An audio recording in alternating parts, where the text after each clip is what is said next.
Greetings, dear ones. I am Cryon of Magnetic Service. There are those who are asking a question that I will love to talk about.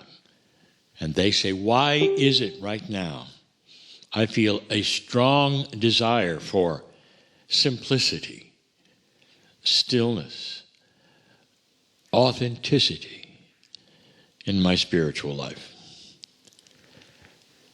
The reason this is so amazingly, I would say, interesting to me is because this is everything that is happening in this 2026. It is a snapshot, a picture of a bigger truth.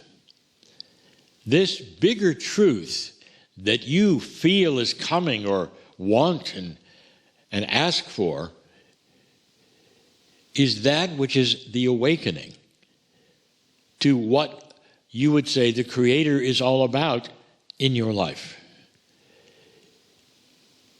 I would like to just remind you for a moment or two of what you've been through when it comes to what you feel about Spirit, about God, what you've been told, and what you've actually gone through in actionable items that perhaps have occupied much of your life. What have you been told? Well, it depends upon who you are believing, what culture you are in, and if you're interested or not. And that's not just church, it's a belief system. Perhaps it occupies entire nations. What is it that they will tell you that God wants? Where do I begin? There are so many things you must do. Even in some of the most modern belief systems on the planet, there are many steps you have to climb. God wants you to do this and that, make sure that this is correct and that is correct. Well, what if they're not? Well, you better do it again, or you will suffer that which is the wrath of God later. There are so many interesting differences about what God wants, depends upon who you talk to. The demarcation even between loving belief systems is so divisive, so driven by what is correct and not correct, that wars are fought over it. You're not worshiping God correctly, therefore you're not going to be one of the chosen. Why am I telling you this? Because you've made God complicated. You haven't just overcomplicated it. You have made it almost impossible. But this is men's rules that happen and have happened for eons. What does God want? It is so interesting. Even in one group, even you would say in Christianity in the United States, you will have dozens and dozens of different kinds of churches with different kinds of names. Well, it didn't start off that way. It started off with one or two. But then they divided because they couldn't decide what to believe, even with their own congregations. And they divided, and the ones who believed one thing went one way, and then divided again, and divided again, and again. Does that sound like what Spirit has asked for on this planet? For you not to agree, or even figure out, or have the discernment of what God may want in your life for you, or the relationship you would have?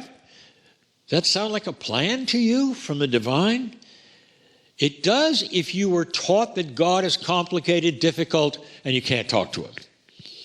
That's where it comes from, by the way. You have to turn to your leaders, they'll tell you.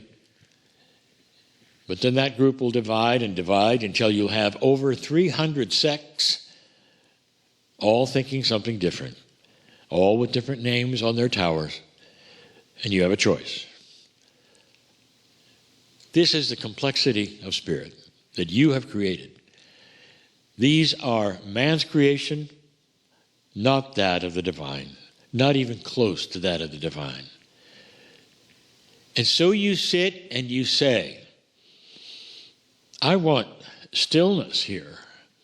I want some simplicity here. I want some authenticity here. Welcome to 2026, because that is going to start to happen. And what will start to happen is an overall consensus of the love and spirit and simplicity of what the Creator has for you, of what the Creator wants for you. What if I told you there's only really one thing that you come for? It's not even a contract. It's a potential, a possibility. The angels stand around you all your life waiting to see if it occurs to you. Remember, you have free choice. You really do. And if you don't choose what I'm telling you in a moment, there will be no punishment for that. What's the choice? And that is to see the beautiful love of Spirit for you and awaken to a grander truth or not. That's it. That's as simple as it gets. One thing. Will you find the love of God in your life or not? Will you start to understand that that is a Creator who is benevolent, who knows your name, and really does care, and has put you on this planet in the culture you are in to see and give you the chance if you awaken. And if you awaken to a larger truth, it's one of the things that will extend your life, give you joy for a very long time, laughter, and set the stage for a better life for you, your children, healing, even generational healing, ancestral healing. It's all there if you were to awaken to that grander truth. So many of you watching this have. It's what you've done. There are so many things I could tell you that are far, far simpler than anything anyone has ever told you. When you finally awaken, you might ask, well, what is the task then? Does it get complicated then? What do I do as an awakening human being? And I have to ask you then, well, it depends also on whether you got the picture that you can speak to that Creator anytime you want to inside, because, dear ones, the Creator left something inside you, a piece of the Creator. It's almost in all the scriptures hiding. It's in the code that has been interpreted in the DNA. God is inside. Every single human. The consciousness of God is in you. You don't need to check it out with an authority in a special kind of costume for you to touch the face of God yourself. That's the bigger truth. The first part of it is that you're in God's lap, always have been. There's a handout, always has been. Take my hand, I'm in love with you. Let me guide you through life. It doesn't get much simpler than that. I want to show you something. It is something that my partner has said, Cryon, please explain this. I'm tired of explaining it. If it's in a channel, I can just tell people to listen to it. And it has to do with divine purpose. What is your divine purpose? Well, now the human being has decided on their own to make that just as linear and complex as it gets, and then also to fill it with guilt and punishment.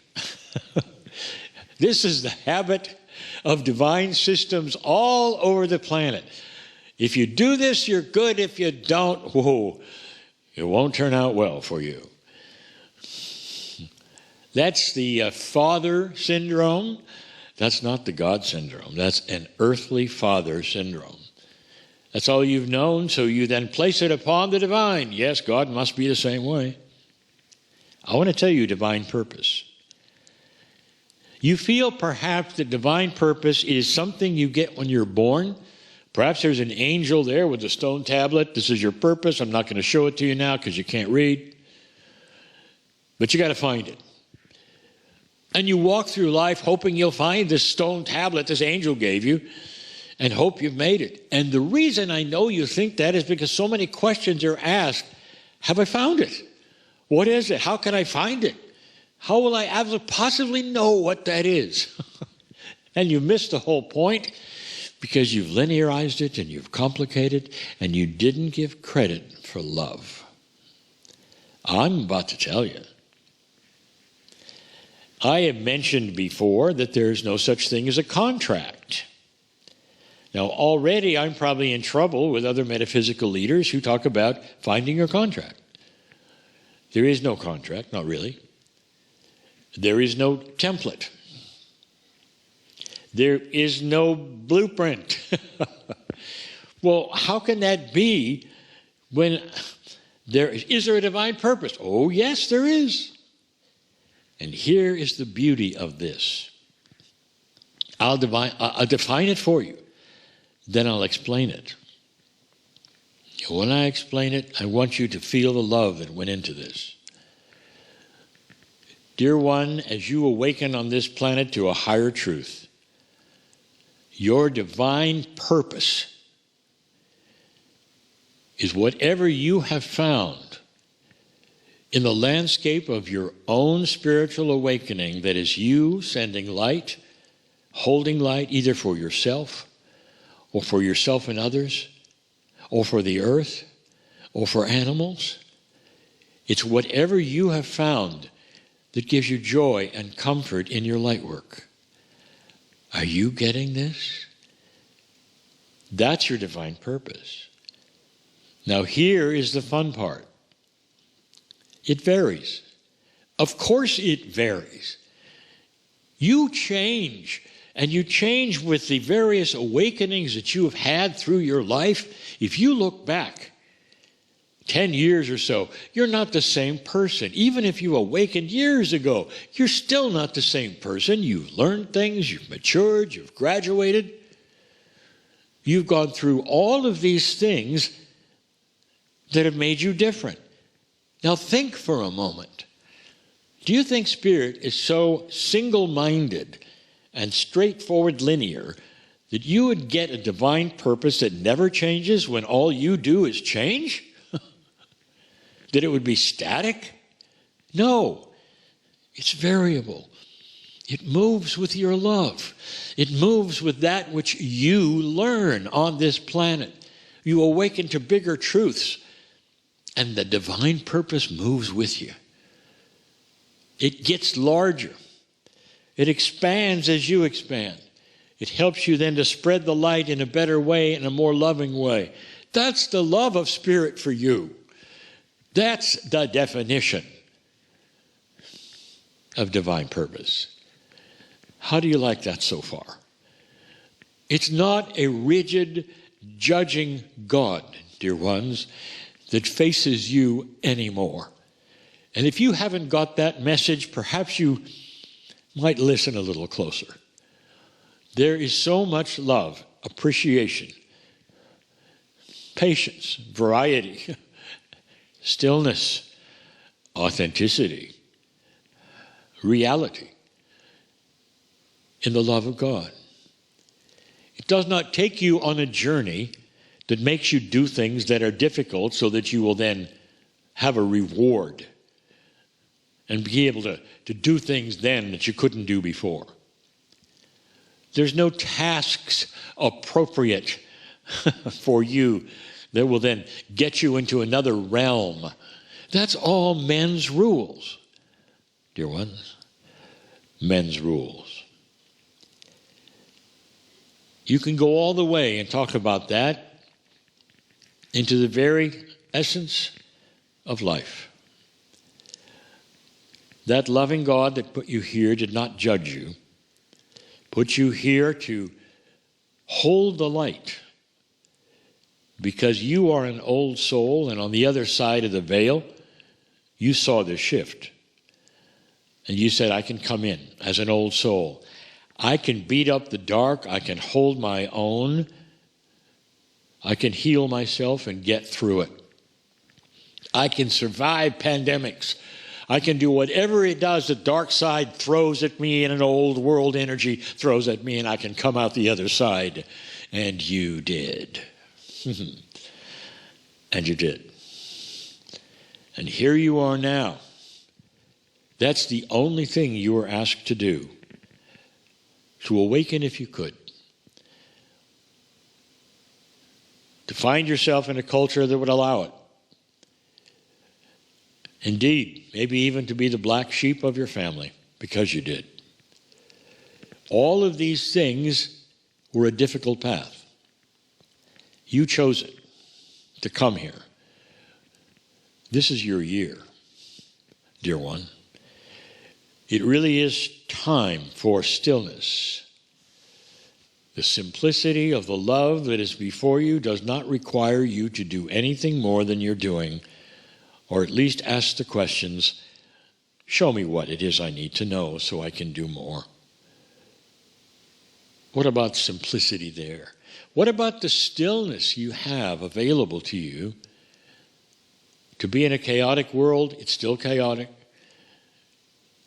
But find that solace that you never could find before that is now here.